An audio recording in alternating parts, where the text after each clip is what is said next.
Sir market மேல போகுது, நம்ம வாங்கின ஷேர் மட்டும் போகவே மாட்டேங்குது சார்.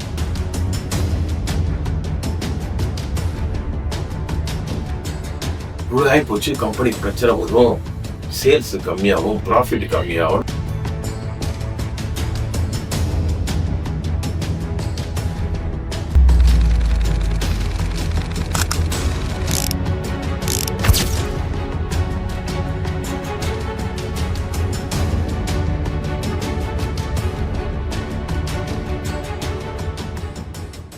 ரெண்டாயிரத்தி 26 ஜனவரி முதல் வாரம் hot topic ITC, Indian tobacco company. இந்த இந்தியன் கவர்மெண்ட்ல பொதுவாக அரசாங்கத்துல சிம் டாக்ஸ் அப்படின்னு சொல்லுவாங்க. அது லக்ஸுரி ஐட்டம். அதாவது லக்ஸுரி ஐட்டம்ன்றதோட ஒரு சமுதாயத்துக்கு தேவையில்லாத ஒரு ஐட்டத்துக்கு வந்து டாக்ஸ் ஜாஸ்தி போடும்.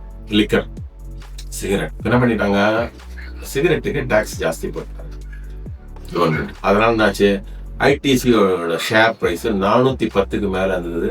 2-3 நாளே சரண் 340க்கு வந்துருச்சு. 340 அப்படியே நிற்கிது. நிறைய பேர் கன்ஃபியூஷன். ஃபர்ஸ்ட் கிளாஸ் ஷேர், நல்ல ஸ்டேபிளான ஷேர், மேனேஜ்மெண்ட்ல எந்த பிரச்சனை கிடையாது, எதுவும் கிடையாது. நான் 410க்கு திடீர்னு 340 சார், கிட்டத்தட்ட 70 ரூபாய்க்கு மேல வந்துச்சு, 20% மேல வந்துச்சு. என்ன சார் பயமா இருக்கு, இன்னும் கீழே போய் திருப்பியும் 300 பண்ணி 200 போயிடுமா பயமா இருக்கு சார், என்ன பண்றதுன்னு தெரியல, ஒரே கன்ஃபியூஷன் இருக்கு. ஏகப்பட்ட பேர் மெசேஜ், நிறைய கால்ஸ் வேற, மெயில் வேற போட்டிருந்தாங்க. சார் நீங்க கொஞ்சம் ஏதாவது சொல்லுங்க சார், இது ஒன்றும் புரிய மாட்டேங்குது, ஏதாவது வீடியோ அதுக்காக ரிலீஸ் பண்ணுங்க, கொஞ்சம் தெளிவாக்குனீங்கன்னா இந்த பயம் எங்களுக்கு போகுங்க. பிரச்சனையே வந்துட்டு ஷேர் மார்க்கெட்ல இன்வெஸ்ட் பண்ணா, டைரக்டா இன்வெஸ்ட் பண்ணா இதுதான் பிரச்சனை. நாம வாங்கின ஷேர் நல்ல ஷேரா இருக்கும், மார்க்கெட் மேல போகும், அது இறங்கும். இல்லையா, சாதாரண ஷேரா இருக்கும், மார்க்கெட் கீழே போகும், இது ஏறும். எது ஏறும் எது இறங்கும்னு யாருக்குமே தெரியாது. எந்த நியூஸ் எப்படி வரும்னு நமக்கு தெரியாது. திடீர்னு பார்த்தா புல்லட் எங்கேருந்தோ அடிக்கும், கோழி அடிக்க கொக்கு, நம்ம இந்த கோழி அடிச்சா கொக்கு, அங்க இருக்கிற கோழி அங்க இருக்கிற கொக்கு விடுற மாதிரி யாரும் எங்கேயோ என்னமோ பண்ணுவாங்க, நம்ம ஷேர் விடும். இதை பார்த்தா எல்லாரோட அனுபவம் சார். என்ன சார் மார்க்கெட்டு மேல போகுது, நம்ம வாங்கின ஷேர் மட்டும் போகவே மாட்டேங்குது சார் அப்படின்னு ஏகப்பட்ட பேருக்கு. அந்த மாதிரி தான் ஐடிசி மாட்டிக்கிச்சு. இதை எப்படி சால்வ் பண்றது, இது எப்படி டீல் பண்றதுன்னு தெரியல சார், பயமா இருக்கு. ஏன்னா கிட்டத்தட்ட இவ்வளவு பணம் லாஸ் நிக்குது சார், எனக்கு வந்து அந்த அளவு லாஸ் தாங்கக்கூடிய சக்தி கிடையாது சார். ஃபர்ஸ்ட் வந்து இந்த மாதிரி லாஸ் தாங்கக்கூடிய சக்தி, இந்த மாதிரி வொலட்டிலிட்டி, அதாவது மேலே கீழே போகுது இல்லையா ஷேர் பிரைஸ், அதெல்லாம் தாங்கக்கூடிய சக்தி இல்லைன்னா நீங்க ஷேர் மார்க்கெட்ல இன்வெஸ்ட் பண்ணவே கூடாது. சார் அப்படி சொல்லுங்க, அதான் உண்மை. ஏன்னா ஷேர் மார்க்கெட் அப்படின்னா மேலையும் கீழே போகும். நல்ல ஷேர் கீழே விழும், மேலையும் போகும், சாதாரண ஷேர் மேலையும் போகும், கீழே போகும். எது மேல போகுது எது கீழே போகுது, என்ன அதுக்கு பின்னாடி என்ன நடக்குதுன்னு யாருக்குமே தெரியாத ஒரு மிகப்பெரிய மர்மம். அப்ப நம்ம என்ன பண்ணலாம், மியூச்சுவல் ஃபண்ட் தான் பெஸ்ட், அது பாட்டு நீங்க போடும், ரைட்டா? அது ஒரு புகழ். ஐடிசி என்ன பண்ணலாம், நான் ஒண்ணு கேட்கறேன். ஐடிசி வந்து ஷேர், அதாவது சிகரெட்டோட டாக்ஸ் இன்க்ரீஸ் பண்ணிட்டாங்க, கரெக்ட்? அதனால தான் கீழே வந்து மீன் கிடைக்கும். நான் ஒண்ணு கேட்கறேன், ஒரு சிகரெட்டு 10 ரூபாய் இன்னைக்கு விற்கிதுன்னு வச்சுக்கோங்க. அது வந்து இப்ப இந்த எக்ஸசைஸ்ல 2 ரூபாய் ஏற்றிட்டாங்க, ஒரு 20 இல்லை 3 ரூபாய் ஏற்றிட்டாங்க வச்சுக்கோங்க. 12 ரூபா இல்லை 13 ரூபா. இந்த சிகரெட்டு குடிக்கிறவங்க நிறுத்திடுவாங்கன்னு நினைக்கிறீங்களா? யாராவது ஒருத்தர்கிட்ட போய் நான் வந்து இது வரைக்கும் ஒரு 10 சிகரெட் ஒரு நாளைக்கு பிடிச்சிருந்தேன், இப்ப 2 ரூபாய் ஏற்றிட்டான். எது 2 ரூபா இல்ல 3 ரூபா, 3 ரூபான்னு 10 ரூபா பார்த்தா 30% இன்க்ரீஸ் பண்ணிட்டான். ஆனா பர்சன்டேஜ் வச்சு நம்ம பாக்குறது கஷ்டம் இல்லையா, நம்ம பார்க்க மாட்டோம். நம்ம என்ன பண்றோம், 3 ரூபாய் ஏற்றிட்டான், அதனால நான் வந்து என்ன பண்ணிட்டேன், 10 சிகரெட் பிடிக்கிறது இப்ப 8 சிகரெட் தான் பிடிக்கிறேன். நீங்க யாராவது சொல்லுவாங்க 3 ரூபா தான் கொடுப்பா, இன்னும் ஒரு நாளைக்கு ஒரு 3 × 5 இல்ல 8 இல்ல ஒரு 20 50 ரூபா போதா, பரவாயில்ல போட்டு என்ன பிடிக்காம இருக்குங்க. இதுதான் உண்மை. நீங்க காய்கறி கடைக்கு போங்க, காய்கறி தக்காளி என்ன வேலை சார், 80 ரூபாவா, ஆலேவா கத்திரிக்காய் வாங்கிட்டு வந்துருக்கீங்க வீட்டுல வந்து, இல்ல நீங்க தக்காளி விலை ஜாஸ்தி, நீங்க கத்திரிக்காய் வச்சு எதா பண்ணிக்கோங்க, தக்காளி இப்போதைக்கு வாங்க, தக்காளி விலை குறையட்டும் அப்ப வாங்கிக்கலாம்னு நம்ம சொல்லுவோம் இல்லையா? அது அந்த மாதிரி விலையும் குறையும்னு வச்சுக்கோங்க. கொஞ்ச நாள் பொறுத்து பார்த்தீங்கன்னா தக்காளி நான் பெரிய 30 ரூபாய் 20 ரூபாய் அந்த ரேஞ்சில் அப்ப நம்ம திருப்பி வாங்குவோம். ஆனா சிகரெட்ல போயிட்டு நீ 10 ரூபா இருந்துச்சு, சார் எக்ஸைஸ் ஜாஸ்தி ஆயிப்போச்சு, அதனால 13 ரூபா, 13 ரூபாவா ஆள விடுறா அப்படின்னு போவாங்களா யாராவது? ஆனா தற்காலிகமா நடக்கிற ஒரு இது. அப்ப ஏன் சார் மார்க்கெட் கீழே விழுதுன்னா, அதுதான் விஷயமே. மார்க்கெட்ல சென்டிமெண்ட் அப்படிங்கிற ஒரு விஷயம் இருக்கு. அதாவது அது கீழே விழும் அப்படின்னு நினைச்சிட்டு இவ்வளவு போச்சு, கம்பெனிக்கு பிரச்சனை வரும், சேல்ஸ் கம்மியாகும், ப்ராஃபிட் கம்மியாகும், அப்படியே கொளுத்தி விடுவாங்க. உடனே அப்படியே வாங்குறது விற்கிறது. எனக்கு பயமா போச்சு. நான் என்ன பண்ணுவேன், எனக்கு இது வச்சுக்கலாம்னு நினைச்சேன், நாங்க என்ன கீழே வந்து போச்சு, நானும் விற்பேன். நான் விற்கிறத பார்த்து அவரு விற்பார், எல்லா உலகமே விற்கும். எனக்கு கீழே வந்துட போகுது, கீழே வந்தா திருப்பி வாங்கிக்கலாம். இதுல இந்த பெரிய பெரிய ஆளுங்களா இருப்பாங்க, இந்த FIS HNIஸ்லாம் என்ன பண்ணுவான், அவன் வந்து லட்சக்கணக்கில் ஷேர் வச்சுப்பான். லட்சக்கணக்கில் ஷேர் 400 வித்துட்டு அதே ஷேரை ஒரு 1,00,000 ஷேரை யோசிச்சு பாருங்க, 400 கொடுத்து திருப்பி 350 வாங்கினா அவன் 50 லட்ச ரூபா லாபம் இல்லை ஒரு 2-3 நாள்ல. அதை லாபம் பண்ணுவான். அதை நம்மளும் மாட்டிக்கணும். நம்ம கிட்ட ஒரு 100 ஷேர் 200 ஷேர் தான் இருக்கும், கொடுக்குறதா வேணாமா இவ்வளோ ஆகிப்போச்சு அப்படி இப்படின்னு சொல்லி அவங்க என்ன அந்த பெரிய பெரிய ஆளுங்க என்ன பண்ணுவோம், எப்படி சென்டிமெண்ட் நெகட்டிவா இருக்கு டெஃபினட்டா கீழே வரதான் செய்யும். நான் என்ன பண்றேன், ஷார்ட் போறேன்னு சொல்லிட்டு வித்துட்டு ஒரு 50 ரூபா கீழே வரும்போது திருப்பி அதையும் வாங்கிக்கிறேன். 50 லட்ச ரூபா லாபம், ஏன்னா 1 லட்சம் ஷேரை கொடுத்து நான் வாங்கிடுறேன். அதனால தான் கீழே வருது. அப்ப நான் சார் இதெல்லாம் விடுங்க சார், FIC LIC எல்லாம் நம்ம கிட்ட 100 ஷேர் 200 ஷேர் இல்ல 500 ஷேர் மேக்ஸிமம் வச்சிருக்கோம். என்னதான் சார் பண்றது நம்ம? புரிஞ்சுக்கோங்க, இந்த சிகரெட் பிடிக்கிறவங்க சிகரெட் பிடிக்கிறது நிறுத்தவே மாட்டான். அப்படியே சார் சொல்றீங்க, நான் ரொம்ப சிம்பிளான சொல்றேன்.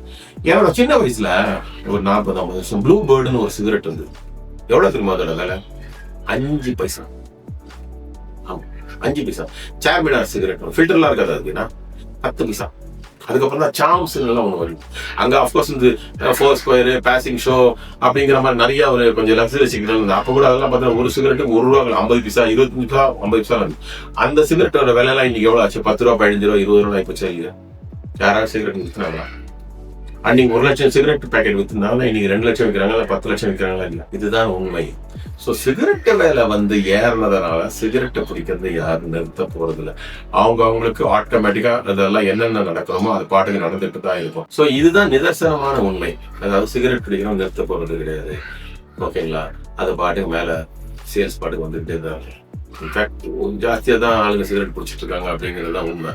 ஸோ இந்த விலையேற்றம் இருக்கு இல்லையா, அந்த 12 ரூபா 13 ரூபா அப்படிங்கிறது ஒரு 2 ரூபா 3 ரூபாலாம் வந்துட்டு டெம்பரரியா ஒரு ஜங்க், அவ்வளவுதான். அதுக்கப்புறம் ஆட்டோமேட்டிக்கா வாங்கிட்டே தான் இருப்பாங்க. ஸோ முன்ன 1 லட்சம் பேக்கெட் வித்து இருந்ததுன்னா கொஞ்சம் கொஞ்சமா 1,10,000 1,20,000 அது பாட்டுக்கு மேல போயிட்டா இருக்கும்.